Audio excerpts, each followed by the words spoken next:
The Triangle Waste Company occupied the top 3 floors of the 10-story Ash building in the Greenwich Village section of New York City. The factory employed about 500 workers who were mostly young immigrant women to make women's blouses, which were known as shirtwaists. The women worked 9-hour shifts on weekdays and 7-hour shifts on Saturday. At most, they were paid $7 a week. This equates to about $4 an hour today.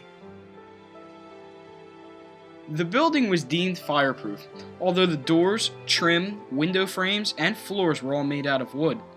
Had the building had been 15 feet taller, it would have had to have been made out of concrete and metal.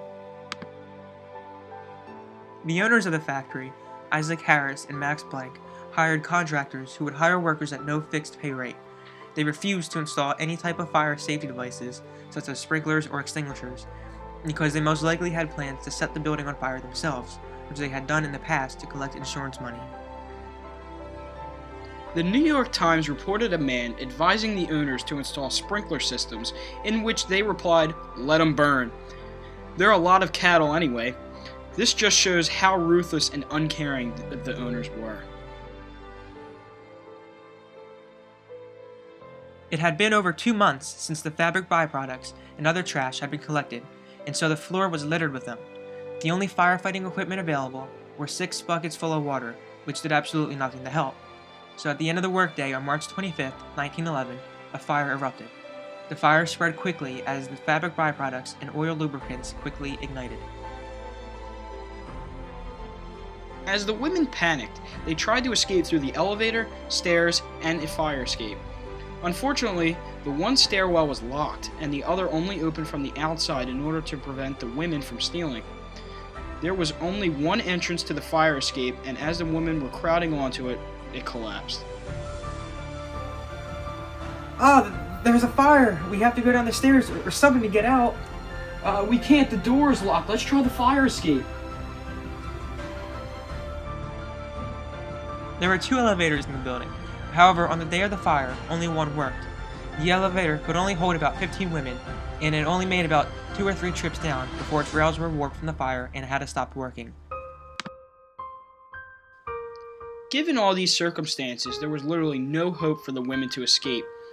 A few women tried to jump onto the top of a descending elevator and were successful. However, some were crushed when a horde of other women followed them.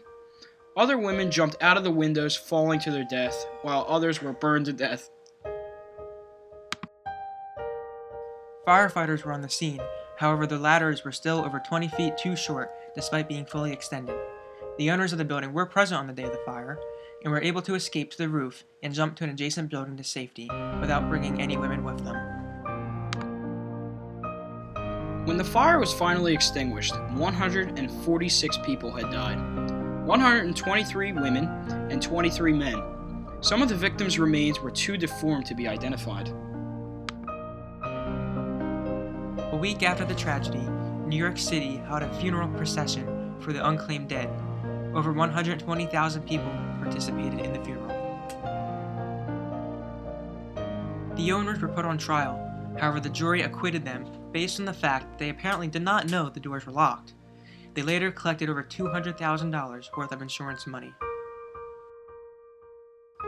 As a result of the tragedy, the New York Committee of Public Safety was formed. The committee and other commissions began to go throughout New York City to establish and regulate factory conditions and building codes.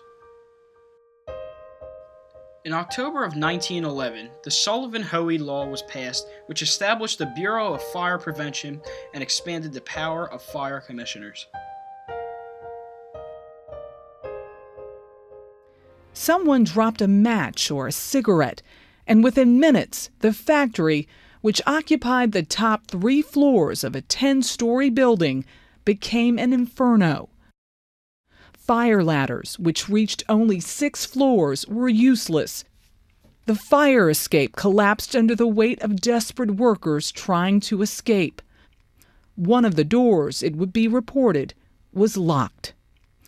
Onlookers out for a weekend stroll in nearby Washington Square Park watched in horror as women leapt to their deaths from upper-story windows, some crashing through the firemen's nets, others hitting the sidewalk with a sickening thud. There's a fire. We have to go down the stairs or something to get out. Ain't nobody got time for that. Ain't got time for that. Ain't nobody got time for that. Ain't nobody got time for that. Ain't nobody got time. Ain't nobody got time. Ain't nobody got time for that. Ain't nobody got time for that. Ain't nobody got time for that. Ain't nobody